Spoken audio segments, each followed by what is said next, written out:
Scientists have tried to conquer the mind through many different ways for many different reasons. One such is in the treatment of mental disorders. Experimental science has, in some of its most controversial studies, shed a light into how the brain works. We have seen this in this very series with the monkey mother, baby Albert, and Milgram experiments. But how about the treatment of mental disorders in a world before modern-day medicinal drug-based therapy? Around the mid-20th century, a form of invasive surgical procedure would gain praise for being able to tackle the problem of overcrowded mental hospitals and treat the previously untreatable. It would eventually be known as the lobotomy. The surgery would go down in the annals of time as a barbaric and cruel procedure, which would leave behind thousands of patients in its wake with devastating side effects including confusion, incontinence, seizures, and in some cases even death. One of the main characters in the story of this surgical procedure would describe the operation as surgically induced childhood. Eventually, the surgery would become synonymous with the mishandling of mental health and the running roughshod over patients' rights. As such, I'm going to rate this dark page in scientific history a 9 on my plain difficult ethical scale. Welcome to the dark side of science.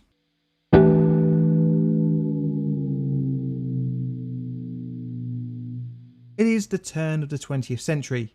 Mental health institutions throughout Europe and the USA have become dangerously overcrowded. During the 19th century, where scientific discovery took leaps and bounds, many attempts to treat the mentally ill had failed, leading to a large population of incurable patients.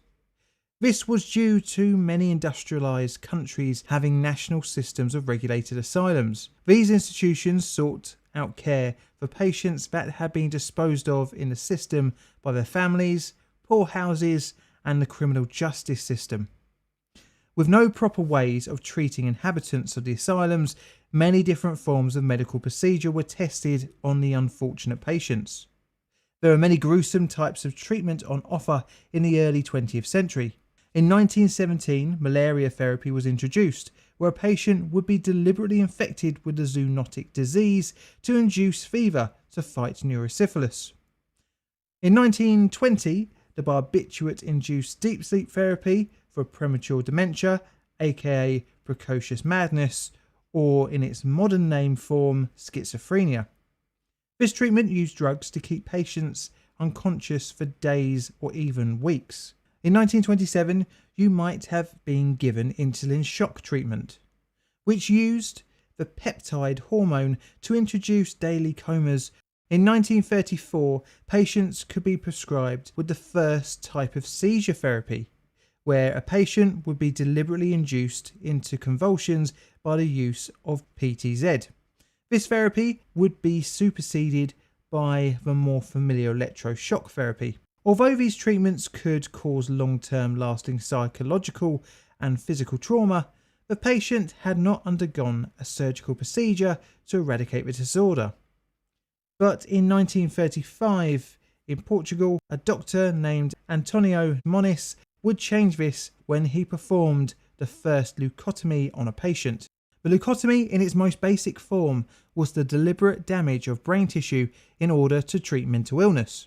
The name would later be changed to a more recognisable name when the procedure spread across the Atlantic Ocean, but that will come later on in our story. The thinking that inspired Moniz was that mental illnesses originated from abnormal neural connections in the frontal lobe.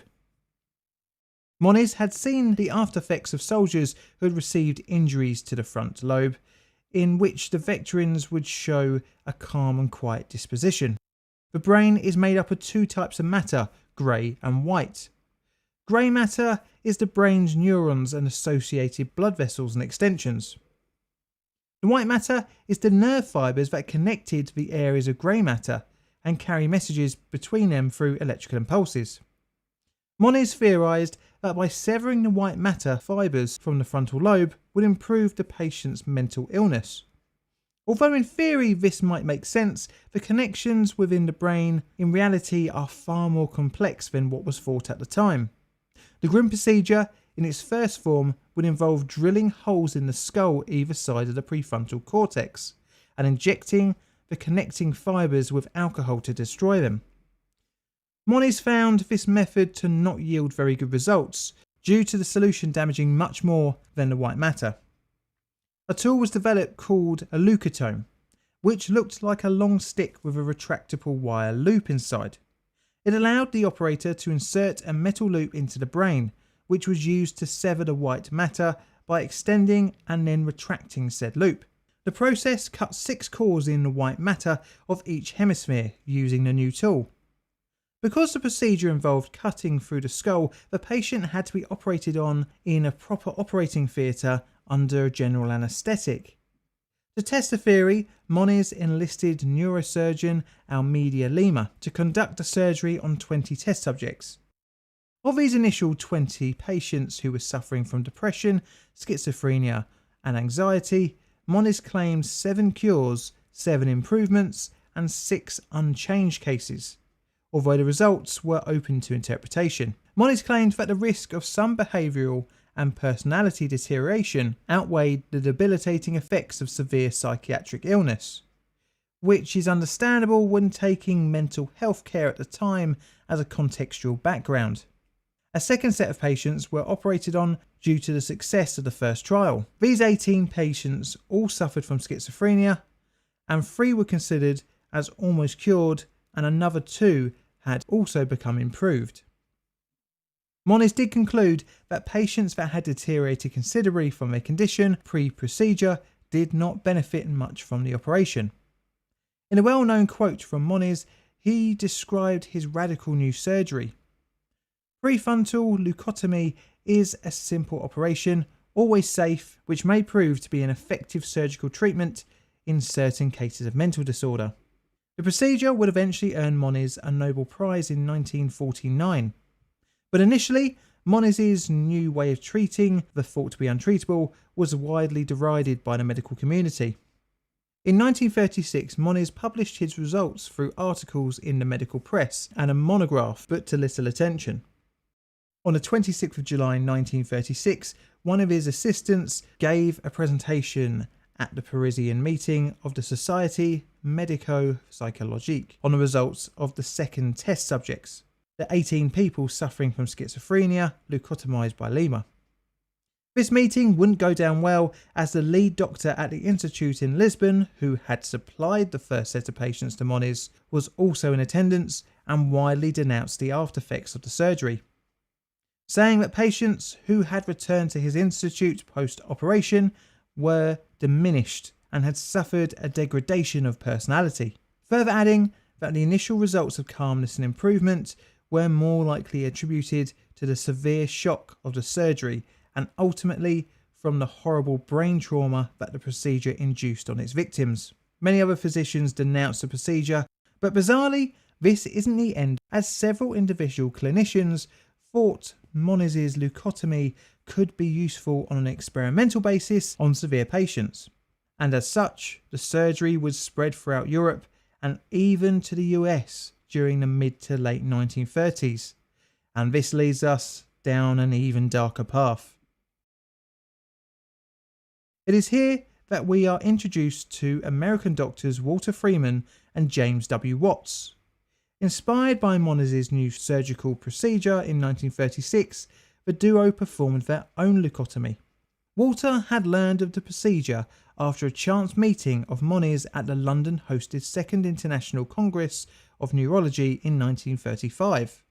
The American was fascinated by the surgical technique.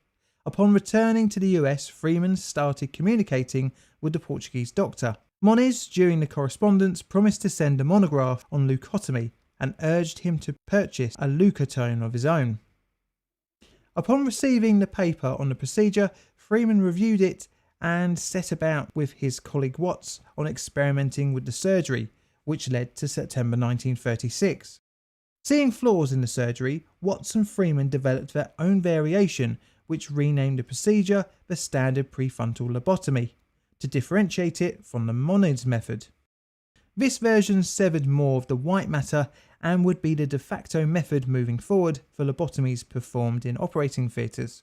Walter thought that the lobotomy could be streamlined even further still. The new standard procedure had the same shortcoming of the Moniz method, and that was access to the brain. You see, cutting through the patient's skull required the operation to be conducted in an operating theatre, with all the trappings, anaesthesiologist, qualified surgeon, hygiene, and so on and so forth. Walter had heard of an Italian doctor, Amarello Fiamberti, who had performed the leucotomy by accessing the prefrontal lobe through the eye socket in 1937. Fiamberti's method was to puncture the thin layer of orbital bone at the top of the eye socket, and then, much like Moniz's early experiments, inject alcohol into the white matter, or in later surgeries, cutting the white matter with a hypodermic needle. Walter took this process and modified it using probably one of the most unlikely of tools. This is a surgical tool. Or is this a surgical tool?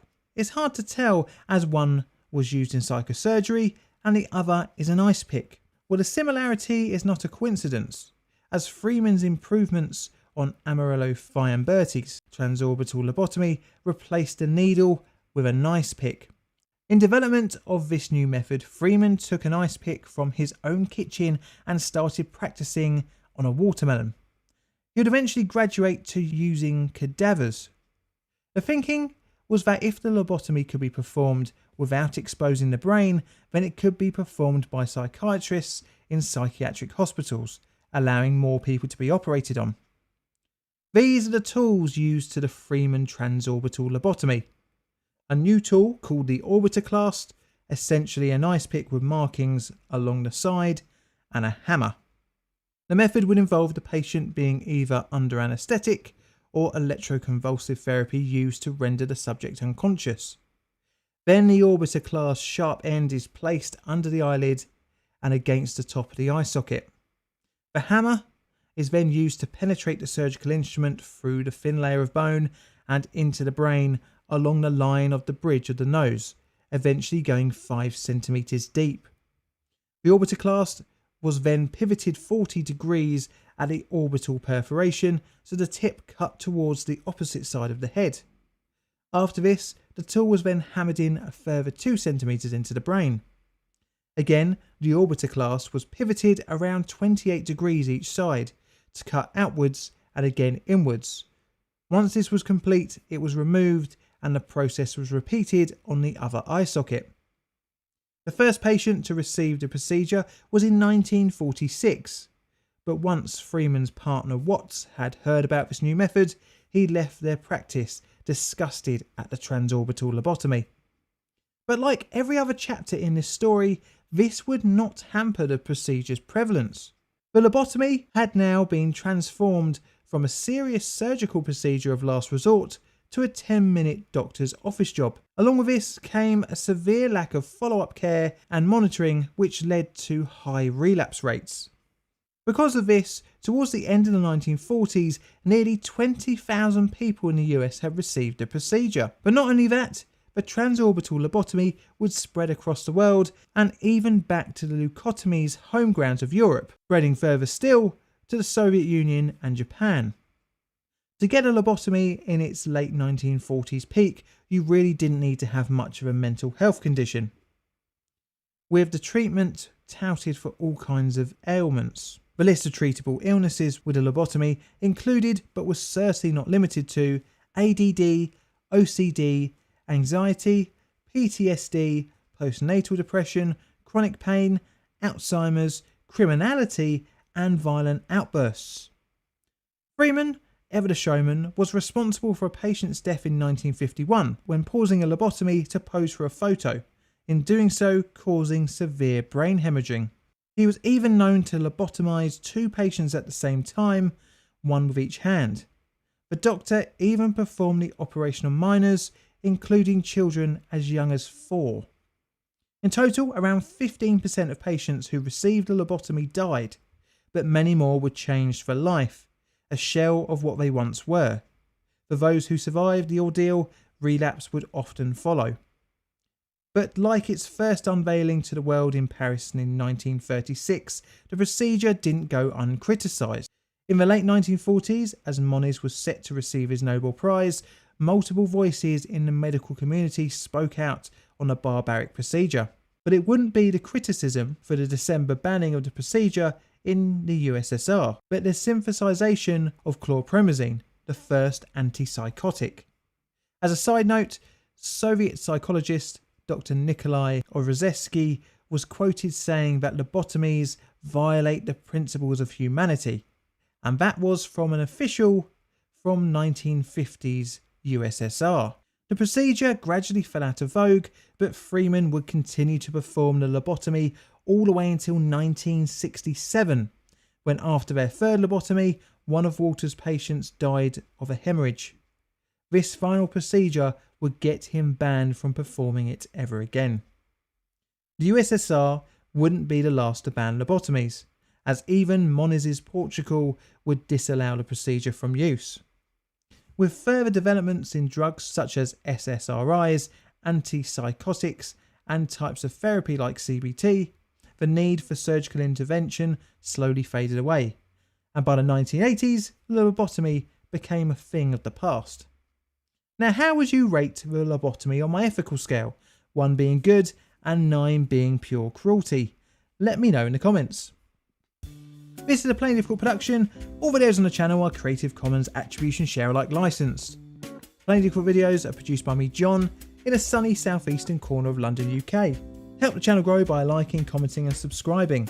Check out my Twitter for all sorts of photos and odds and sods, as well as hints on future videos. I've got Patreon and YouTube membership as well, so if you fancy, check them out to support the channel financially. And all that's left to say is thank you for watching.